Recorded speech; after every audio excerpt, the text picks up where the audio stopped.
पुरुषाय विद्महे सुवर्णपक्षाय धीमहि तन्नो गरुडः प्रचोदयात्. തിരുമൂലദേവൻ്റെ തിരുമന്ത്രം 8ാം തന്ത്രത്തിലെ അവസാനത്തെ 2 പാഠലിലേക്ക് നാം പ്രവേശിക്കുന്നു.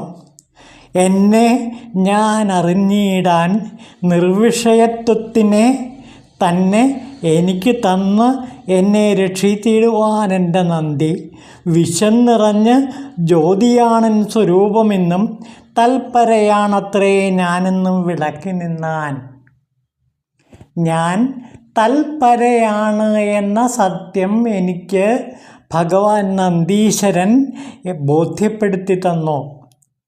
എന്നെ ഞാൻ അറിഞ്ഞിടാൻ, എങ്ങനെയാണ് ഞാൻ എന്നിലെ ശിവനെ അറിഞ്ഞത്? എന്നിലെ നന്ദീശനെ ഞാൻ എങ്ങനെയാണ് അറിഞ്ഞത്? നിർവിഷയത്വത്തിനെ തന്നെ എനിക്ക് തന്നെന്നെ രക്ഷിച്ചു. നിർവിഷയം, അതായത് ഒന്നിനോടും മമതയില്ലായ്മ, പരിപൂർണ നിർമ്മമത, ഒന്നിനോടും സംഘമില്ലായ്മ, നിസ്സംഗത. അപ്പോൾ എനിക്ക് ഭഗവാൻ നന്ദീശൻ തന്ന ഏറ്റവും വലിയ അനുഗ്രഹം നിർവിഷയത്വമാണ്. ഒരു വിഷയത്തോടും ഞാൻ ഒട്ടിച്ചേർന്നിരുന്നില്ല. ശരിക്കും നിർമ്മമനായിരുന്നു, നിർലിപ്തനായിരുന്നു. അങ്ങനെ ഒരു വിഷയത്തോടും ഞാൻ ഇണങ്ങി നിന്നില്ല. നിർവിഷയത്വത്തെ തന്നെ ഭഗവാൻ എനിക്ക് തന്ന് എന്നെ രക്ഷിച്ചു. അങ്ങനെ നിസ്സംഗത ഭഗവാൻ എനിക്ക് നൽകി, നിർമ്മമത ഭഗവാൻ എനിക്ക് നൽകി. അത് എനിക്ക് കിട്ടിയ നന്ദീശ്വര അനുഗ്രഹമായിരുന്നു. പിന്നെ നോക്കൂ, വിശ്വം നിറഞ്ഞ ജ്യോതിയാണൻ സ്വരൂപം എന്ന് ഭഗവാൻ എനിക്ക് അരുളി ചെയ്തു. വിശ്വം നിറഞ്ഞ ജ്യോതിയാണ് എൻ്റെ സ്വരൂപം. എൻ്റെ സ്വരൂപം എന്ന് പറയുന്നത് വിശ്വവും മുഴുവനും നിറഞ്ഞു നിൽക്കുന്ന ജ്യോതി സ്വരൂപനാണ് ഞാൻ. പരമജ്യോതി സ്വരൂപനാണ് ഞാൻ എന്ന സത്യം നന്ദീശൻ എനിക്ക് അരുളി തന്നു. തൽപരയാണത്രേ ഞാനെന്നും വിളങ്ങി നിന്നാൻ. എൻ്റെ സ്വഭാവം, ഞാനെന്ന ആ ശിവം, ആ ഞാനെന്ന പരമാത്മാവ് എന്താണ്? തൽപരയാണ്. പരത്തിൻ്റെ മൂർത്തിമത് ഭാവമാണ്, പരയുടെ മൂർത്തിമത് ഭാവമാണ്. അങ്ങനെ പരയുടെ മൂർത്തിമത് ഭാവമായ ആ സാക്ഷാ നന്ദീശനാണ് ഞാനെന്ന് ഭഗവാൻ എനിക്ക് അരുളി തന്നു. അപ്പോൾ ആ ഭഗവാൻ അരുളി ചെയ്ത മഹാസത്യങ്ങൾ, അനുഭവപ്പെടുത്തി കൊടുത്ത മഹാസത്യങ്ങൾ ഏതൊക്കെയാണ്? ഒന്നാമതായിട്ട് നിർമ്മമത്വം, നിർവിഷയത്വം. നിർവിഷയത്വത്തിലൂടെയാണ് ഒരു സാധകൻ ശിവത്വത്തിലേക്ക് കയറുന്നത്. പിന്നെ വിശ്വം നിറഞ്ഞ ജ്യോതിയാണൻ രൂപം. വിശ്വം മുഴുവനും ജ്വലിച്ചു നിൽക്കുന്ന മഹാജ്യോതിസ്വരൂപനാണ് ഞാനെന്ന് ഭഗവാൻ എനിക്ക് ബോധ്യപ്പെടുത്തി തന്നു. പിന്നെ എൻ്റെ നിജഭാവം എന്ന് പറയുന്നത് എന്താണ്? തൽപരയാണ്, പരഞ്ജ്യോതിയാണ് എൻ്റെ തൽപരഭാവം എന്ന് ഭഗവാൻ എനിക്ക് മനസ്സിലാക്കി തന്നു. മനസ്സിലാക്കിയില്ല, അനുഭവപ്പെടുത്തി തന്നു. അങ്ങനെ ഈ അനുഭൂതികളിലൂടെ ഞാൻ ശിവനായി മാറി എന്നാണ് ഇവിടെ തിരുമൂലദേവൻ പറയുന്നത്. അപ്പോൾ തിരുമൂലദേവൻ ശിവനായി മാറിയപ്പോൾ ശിവൻ അനുഭവപ്പെടുത്തി കൊടുത്ത ആ അനുഭൂതി തലങ്ങൾ ഏതൊക്കെയാണ് നോക്കൂ. ആദ്യം നിർവിഷയത്വം, പിന്നെ വിശ്വം നിറഞ്ഞു നിൽക്കുന്ന ജ്യോതിസ്വരൂപനാണെന്ന് മനസ്സിലാക്കി, പിന്നെ തൽപരയാണ് ഞാനെന്ന്, ഞാൻ ശിവനാണ് എന്ന് എനിക്ക് ബോധ്യപ്പെടുത്തി തന്നു. പിന്നെ നോക്കൂ,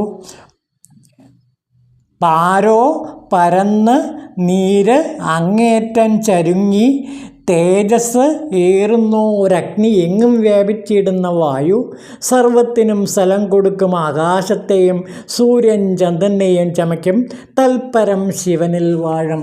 ഈ തൽപരം ആരാണ്? ശിവഭഗവാനാണ്. ആ തൽപരം ഞാനായി തീർന്നിരിക്കുന്നു, ഞാൻ ശിവനായി കഴിഞ്ഞിരിക്കുന്നു. തൽപരം ശിവനിൽ വാഴും. ശിവനിൽ വാഴുന്ന ഈ തൽപര ഭാവം എന്തൊക്കെയാണ്? പാരോ പരന്നോ. ഈ പാരിനെ സൃഷ്ടിച്ചത് ഭഗവാനാണ്. ഈ ഭൂമിയെ സൃഷ്ടിച്ചത് ഭഗവാനാണ്. പിന്നെ ജലം, ജലത്തെ സൃഷ്ടിച്ചത് ഭഗവാനാണ്. തേജസ്സിനെ സൃഷ്ടിച്ചത് ഭഗവാനാണ്. അതായത് അഗ്നിയെ സൃഷ്ടിച്ചത് ഭഗവാനാണ്. എങ്ങും വ്യാപിച്ചിടുന്ന വായുവിനെ സൃഷ്ടിച്ചതും ഭഗവാനാണ്. സർവത്തിനും സ്ഥലം കൊടുക്കുന്ന ആകാശത്തെയും സൃഷ്ടിച്ചത് ഭഗവാൻ ശിവനാണ്. പിന്നെ സൂര്യനെയും ചന്ദ്രനെയും സൃഷ്ടിച്ചതും ഭഗവാനാണ് എന്ന് പറയാണ്. അപ്പോൾ ഈ പഞ്ചഭൂതങ്ങളെ മുഴുവനും, ഭൂമി, അതേപോലെ തന്നെ ജലം, അഗ്നി, വായു, ആകാശം, സൂര്യചന്ദ്രന്മാർ തുടങ്ങിയ എല്ലാത്തിനെയും സൃഷ്ടിച്ച് ഭഗവാനത്രേ. ഈ ഭഗവാന്റെ മഹിമ ആർക്ക് വാഴ്ത്താൻ പറയും? ആ ഭഗവാൻ തന്നെയാണ് ഞാൻ എന്ന് ഞാൻ ഈ നിമിഷം അനുഭവിച്ചറിയുന്നു. ഇത് വാക്കുകളിലല്ല, അനുഭൂതിയിലൂടെ അറിയുന്നു എന്നാണ് പറയുന്നത്. അത് ഏറ്റവും നല്ല അനുഭൂതി വിശേഷത്തിലെത്തിച്ചേർന്ന ഒരു കവിയാണ്, സിദ്ധകവിയാണ് ശിവവാക്യർ. നമ്മൾ ഇതിനു മുമ്പ് ശിവവാക്യരെ പറ്റി ഒരുപാട് കേട്ടതാണ്. ആത്മീയ രംഗത്തെ ഒരു വിപ്ലവകാരിയാണ് ശിവവാക്യർ. അദ്ദേഹത്തിൻ്റെ ഒരു പാടലിൽ നമുക്ക് നോക്കാം. അരിയുമല്ല അയനുമല്ല അപ്പുറത്തിനപ്പുറം, കരുമൈ ചെമ്മൈ വെണ്മൈ കടന്തു നിൻ്റെ കാരണം, പെരിയ തല്ല ചെറിയതല്ല പറ്റുമിൻകൾ തുരീയമും കടന്തു നിൻ്റെ ദൂരമേ. ഇതാണ് ശിവവാക്യർ ഒരു പാടലിൽ പറയുന്നത്. നോക്കൂ, അതിൻ്റെ അർത്ഥം നോക്കൂ. ഹരിയുമല്ല ബ്രഹ്മാവുമല്ല ഞാൻ, അതിനപ്പുറം കറുപ്പ് വെളുപ്പ് ചുവപ്പ് തുടങ്ങിയ ത്രിഗുണങ്ങളുമല്ല ഞാൻ, അതിനെയെല്ലാം കടന്നിന്ന കാരണപ്പൊരുളാണ് ഞാൻ. അത് ചെറുതല്ല വലുതല്ല, അത് തുര്യവും കടന്ന് തുര്യാതീത വസ്തുവായി നിൽക്കുന്നു. ആ തുര്യാതീതത്തിനെ ചെന്ന് പറ്റി നിൽക്കുന്നവനാണ് ഞാൻ.